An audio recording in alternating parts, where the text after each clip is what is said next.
Кои са най-подценяваните упражнения за кръстна област в фитнеса? Как да ги изпълняваме правилно? Кои мускулни групи натоварваме? И какви са ползите от тях?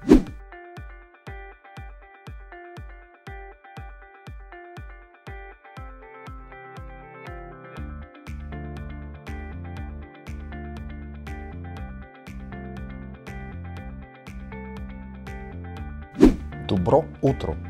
Това е страхотно упражнение за тези от вас, които искат да изградят добър контрол на таза, да увеличите мобилността в задните си бедра и да заздравите кръстната област. Искате лактите да са добре натиснати напред, за да задържим гърба стегнат през цялото време, коремната област също да е стегната и таза да е водещата група в упражнението, а гърба просто да следва движението на таза.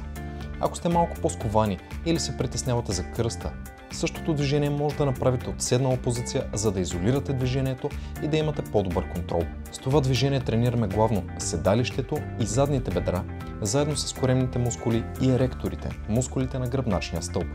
Тласкане с пудовка. Това упражнение тренира цялото тяло и изграждате по-добър контрол при динамични движения, свързани с кръста. Отново се опитайте таза да е водещ, а гърба да проследява движението на таза, като ръцете да се повдигат до 90 градуса и корема да остава стегнат по време на изтласкването. Ако ви се струва трудно, може просто да ограничите обема на движение при приклякането и да се фокусирате главно върху изтласкването от таза. Главните мускулни групи, които участват в това движение, са задните бедра и седалището, коремните мускули и еректорите, т.е. стабилизаторите на гърба, заедно с трапеца и раменната мускулатура. Палов пресата. Рядко срещано упражнение, което ще ви помогне да подобрите стабилизацията на ядрото, което ще намали болките в кръста и ще доведе до подобряване в стойката и намален риск от травми при ротационни движения. Корема и седалището остават стегнати по време на движението с леко приклекнала позиция и се стараем да го изпълняваме бавно и контролирано за максимален ефект. Главните мускули, които участват за стабилизацията тук, са страничната и централна коремна мускулатура, заедно с еректорите и седалищната мускулатура. Руски твист с барбел. Страхотно движение за трениране на ротационни движения и стабилизация на кръстната област.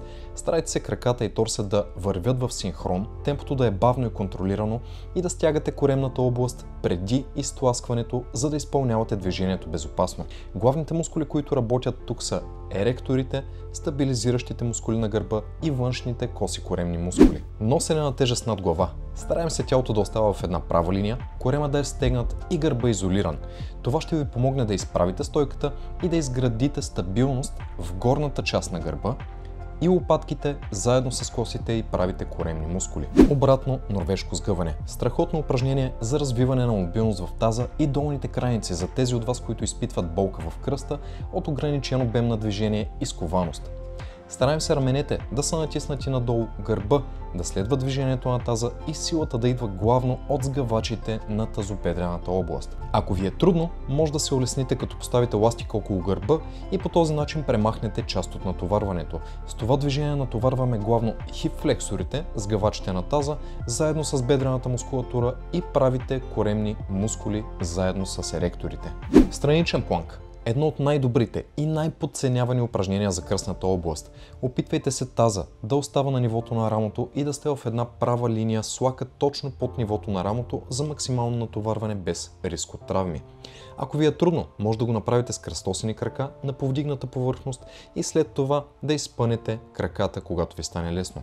Това упражнение ще натовари главно косите и правата коремна мускулатура, еректорите и седалищната мускулатура, и също така квадратус ломборум, един от най-важните мускули за кръстната област. Ренегатско гребане. Взимате два дъмбела, заставате в позиция за планк с разтворени крака и започвате бавно и контролирано да гребете. Това движение ще ви помогне да подобрите баланса и координацията, да стабилизирате коремната област и да намалите риска от травми. Ако ви е трудно, може да премахнете дъмбелите и да се опитате да го правите, като докосвате с длан срещу положното рамо, докато изградите нужната сила и стабилност. Тук ще товарим главно мускулатурата на трапеца и лопатките, широкия гръбен мускул и косите и прави коремни мускули.